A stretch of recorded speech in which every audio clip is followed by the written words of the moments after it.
El presidente de Perú llegó a un tenso acuerdo financiero con las clínicas privadas para atender a pacientes con COVID-19. Mientras la pandemia no da tregua en América, el continente más azotado del mundo, en Estados Unidos el gobernador de Texas anunció una pausa en el desconfinamiento iniciado en el estado debido al aumento de las cifras. En Rusia inició una polémica semana de votación que finalizará el 1 de julio. Los rusos decidirán en un referendo una serie de reformas que podrían abrir el camino para que el presidente Vladimir Putin permanezca en el Kremlin hasta 2036 si es reelecto. Un ejercicio legislativo muy criticado por la oposición. En Nicaragua, una gran coalición opositora firmó estatutos para intentar derrotar al presidente. 4 partidos políticos y 3 movimientos civiles opositores sentaron las bases que regirán la llamada a ser la gran fuerza política que enfrenta al sandinista. Enlazamos a Managua con uno de los integrantes de esta coalición nacional. Hola, ¿cómo están? Muchas gracias por continuar con nosotros aquí en las noticias de France 24. Mi nombre es Alan Austria y empezamos en América Latina, y es que la región engloba cerca de 1 de cada 5 fallecimientos en el mundo por el coronavirus. Esto, por ejemplo, en Perú, para aliviar el manejo de la crisis que genera la pandemia, el presidente Martín Vizcarra llegó a un acuerdo con las clínicas privadas sobre las tarifas para atender a los pacientes que tengan COVID-19. Perú es el 6º país del mundo con más contagios del nuevo coronavirus, con más de 260.000 afectados. Como en el resto del continente, muchos aquí dependen de la salud privada con costos para el tratamiento que van de entre los $70.000 y $150.000. Ante esta situación, el presidente Martín Vizcarra amenazó a los hospitales con una expropiación si no había un acuerdo sobre las tarifas de atención a pacientes del COVID-19. Tras horas de negociación en la pasada noche, el gobierno llegó a un acuerdo con las clínicas privadas sobre esos cobros. El esfuerzo para combatir el COVID-19 tiene que hacerse a nivel nacional y tiene que ser, como lo hemos dicho, en esta etapa de contención. Debemos nosotros simultáneamente trabajar en un aumento de la capacidad de respuesta de parte del sistema de salud. Una medida de alivio que deja un vacío sobre aquellos que no tienen acceso a la sanidad privada en una región marcada por la desigualdad. Además de Perú, Brasil es otro país de América Latina en donde la pandemia no cede. Solo este jueves hubo cerca de 4.000 casos y el país es el único junto con Estados Unidos en el mundo en donde el brote ha superado el 1.000.000 de contagios. México es otro de los epicentros en América Latina en donde además el COVID-19 ya está dentro del gobierno. El secretario de Hacienda, Arturo Herrera, anunció que dio positivo para el nuevo coronavirus. En Colombia, la lupa está sobre el Ministerio del Interior después de que el viceministro de esta cartera se contagiara tras un viaje a Barranquilla. El país cafetero alcanzó este jueves un nuevo récord de fallecidos con 163 víctimas mortales. Es el reflejo de una región que reabre su economía y relaja su confinamiento en medio de sus peores días por el COVID-19. El gobernador de Texas, Greg Abbott, anunció una pausa en el desconfinamiento iniciado en este estado debido al reciente aumento de los casos y también de las hospitalizaciones diarias. Texas ha visto uno de los mayores saltos en nuevos casos, reportando más de 6.000 en un solo día. Esto lo hizo el lunes. Los expertos gubernamentales creen que más de 20 millones de estadounidenses podrían haber contraído el coronavirus, 10 veces más que los recuentos oficiales, lo que indica que muchas personas sin síntomas tienen o han tenido la enfermedad. Y nos vamos a Rusia, y es que el país inició una semana de votación hasta el 1 de julio. Los rusos van a las urnas para decidir en un referendo una serie de reformas a la Constitución. La más importante de estas le permitiría a Vladimir Putin permanecer en el poder hasta 2036. Sí o no. Son las únicas opciones en el multitudinario referendo para reformar la Constitución que inició este jueves en Rusia y que se extiende hasta el próximo miércoles 1 de julio. Parte de las quejas de la oposición es que debido a la pandemia la votación debió haberse aplazado, pero la Comisión Electoral buscó alternativas. Debido a la pandemia le damos a las personas que no pueden venir a votar estos sets. Hay equipos de protección personal, máscaras, guantes, bolígrafo, una guía con información sobre cómo votar, un folleto con las reformas a la Constitución. Cada residente antes de decidir puede leer las reformas. Entre otras reformas a la Constitución de 1993, el proyecto contempla una inmunidad para los presidentes rusos una vez abandonen su mandato. También se prevé que Rusia podrá hacer caso omiso a las cortes internacionales que fallen sobre asuntos que se consideren contrarios a la Constitución.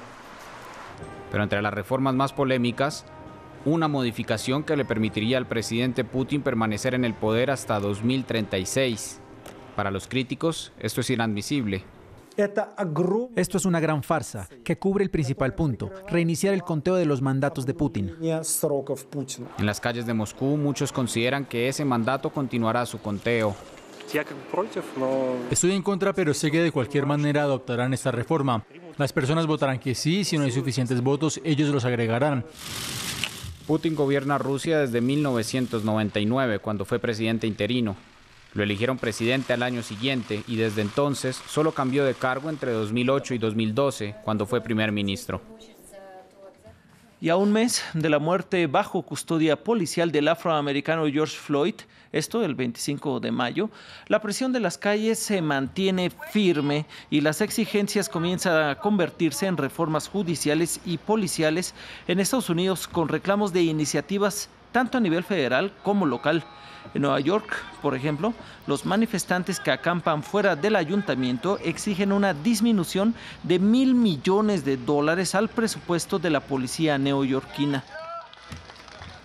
América es la región más afectada del mundo por el COVID-19, una pandemia a la que se le han sumado otros fenómenos naturales que están golpeando esta parte del mundo.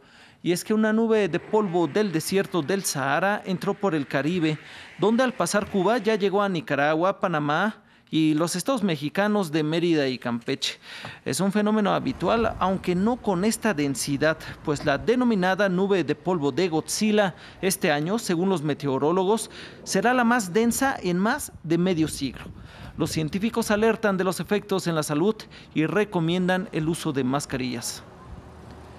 Y vamos precisamente a Nicaragua, y es que en este país una gran coalición opositora firmó estatutos para así derrotar al presidente Daniel Ortega en las próximas elecciones.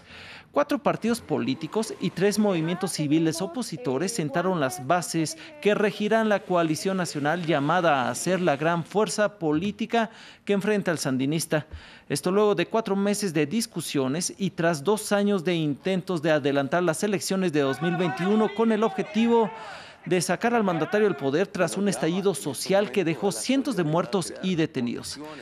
Agradecemos esta comunicación con Mario Arana Sevilla. Él es integrante de la Alianza Cívica por la Justicia y la Democracia, que primero habrían anunciado que no se unirían a esta coalición nacional, pero al último momento sí decidieron formar parte. Pues gracias por esta comunicación, señor Arana. ¿Qué quieren lograr con esta gran coalición? Bueno, esta gran coalición lo que quiere es asegurar de que en Nicaragua se den unas reformas electorales, pero que previo a eso se den ciertas condiciones, digamos. Por ejemplo, todavía tenemos presos políticos, alrededor de 90, que permanecen en las cárceles después de que el año pasado sacamos a 700 mediante una negociación. La Alianza Cívica estuvo al frente de esa negociación. Queremos ciertas condiciones políticas, obviamente, digamos, asociadas a las libertades en general, más allá de la liberación de los presos políticos, que permitan que se conduzca a un proceso de una elección que sea limpia, transparente, es decir, y que pueda ser, digamos, creíble para la población que asista a la misma, ¿no? Bien.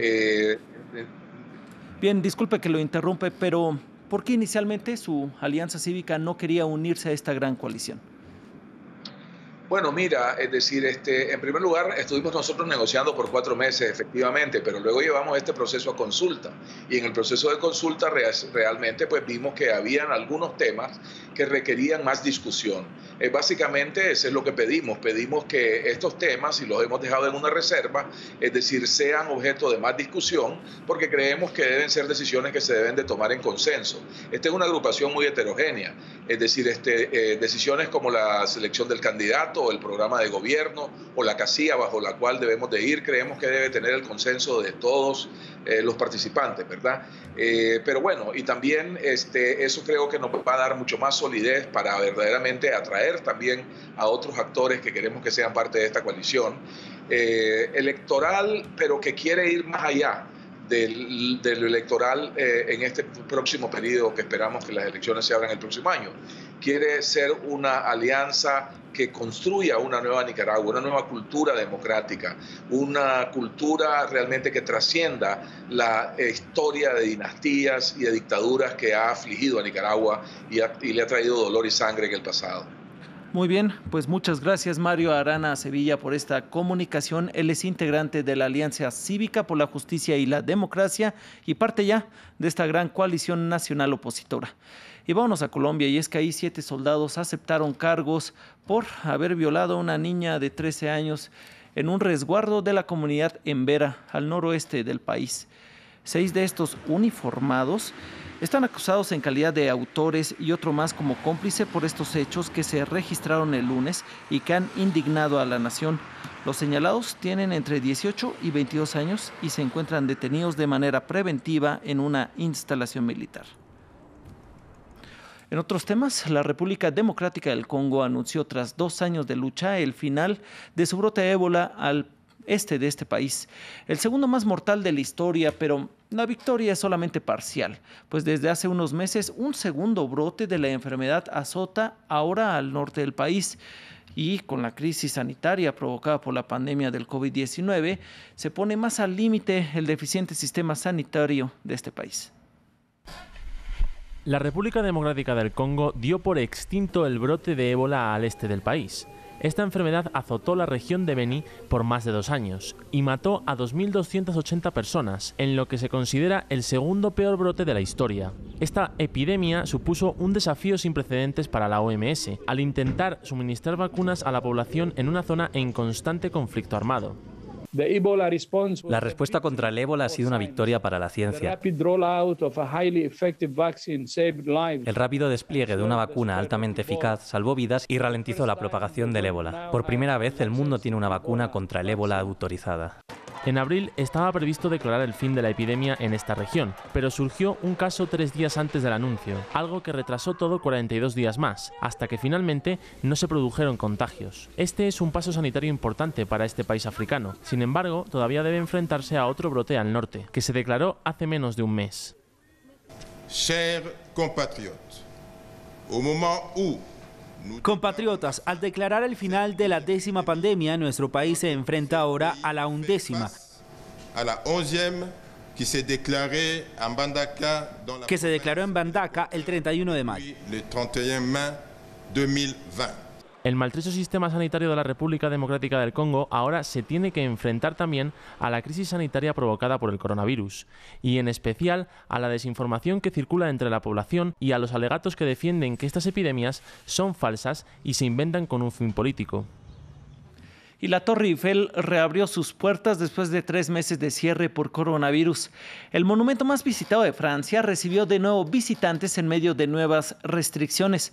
Nuestra periodista Natalia Ruiz subió sus escaleras, pues una de las medidas es que no haya ascensores. La Torre Eiffel volvió a abrir sus puertas tras 104 días de permanecer cerrada. Por ahora, solamente 2 de los 3 pisos están accesibles, eso sí, por las escaleras. Así que para gozar de una de las mejores vistas de la capital, pues habrá que subir 674 escalones.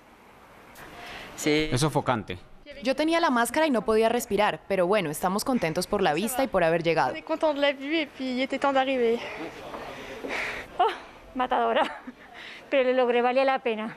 Para quienes vengan a visitar, pues tendrán que utilizar la mascarilla ya que es obligatoria. Sobre todo el piso se ve que hay una señalización para mantener ese 1,5 metros de distancia y también todos los puntos de contacto son desinfectados cada 2 horas. Creo que es suficiente. Hemos sido más papistas que el Papa, porque en temporada normal aceptamos al mismo tiempo 4.000 personas en el monumento. Ahora nos hemos fijado un máximo de 1.400 personas, así que es mucho menos. Se espera que en lo corriente del mes de julio los ascensores vuelvan a estar en servicio, y es que durante el verano la Torre Eiffel acoge al menos unas 26.000 personas a diario, pero ahora con las restricciones de fronteras, pues por ahora se espera que solamente hayan unos 13.000 en esta próxima temporada alta que se avecina. Pues muchas gracias, siga con más en France 24.